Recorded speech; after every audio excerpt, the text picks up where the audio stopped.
Well, we start with the sexual harassment in the workplace is on the rise in the country. This is according to data from the CCMA. It seems legislation is not acting as a deterrent to the abuse. Let's discuss this now with gender activist Lebo Ramafoko this morning. Lebo, thank you so much for your time this morning. I mean, when we keep speaking about incidences of sexual harassment in the workplace, it just appears to be this monster that refuses to go away. Now, what's worse with this monster is that we're seeing an increase in it. What is happening in corporate South Africa, or even in business South Africa?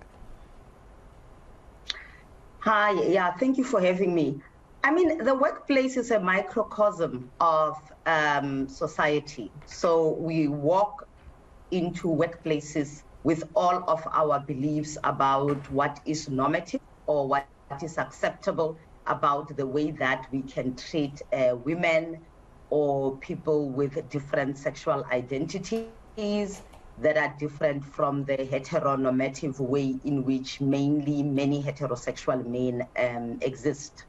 Add that to the mix is the issue of power differentials and the high unemployment rates in South Africa.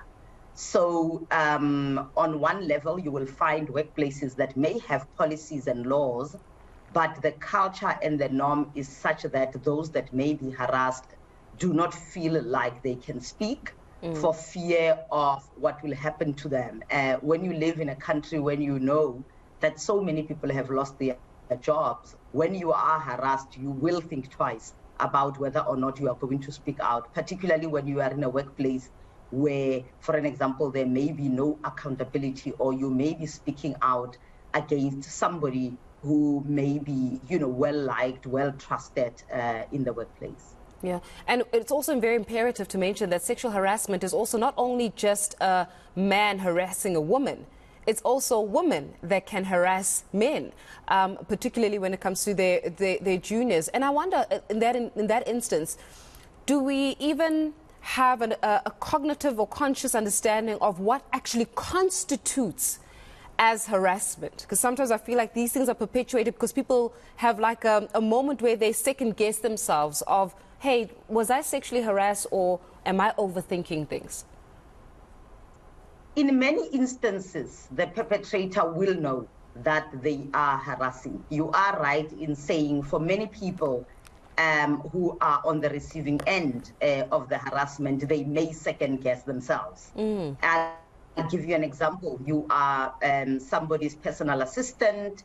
Your working relationship is that of a close nature. They may be even asking you to make them tea or do anything that you deem, personal.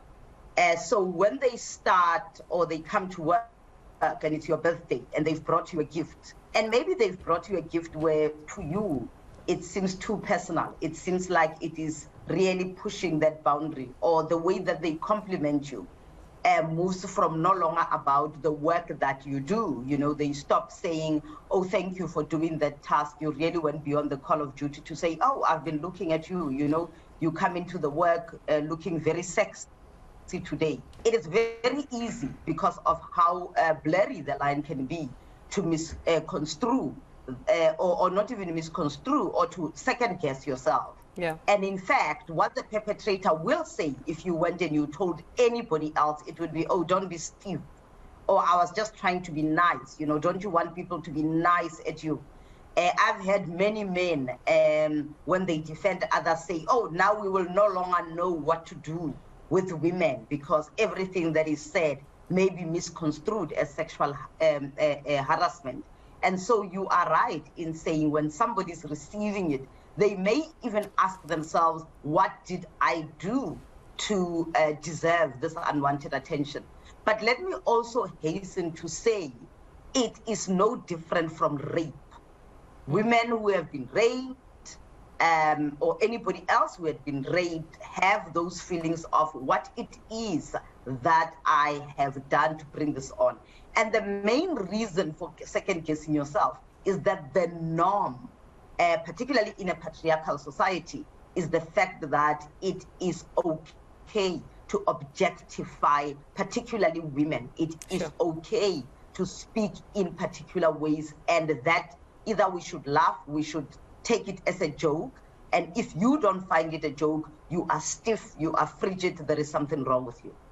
You know, Lebo, we're going to have to leave it here, unfortunately, but I thank you so much for giving us just some of the insights that are happening within the workplace. It's just absolutely tragic to know that sexual harassment continues to be on the increase in corporate South Africa, and one wonders exactly when will we see a time where all people will feel safe in their work environments where they spend a particularly long time of their day.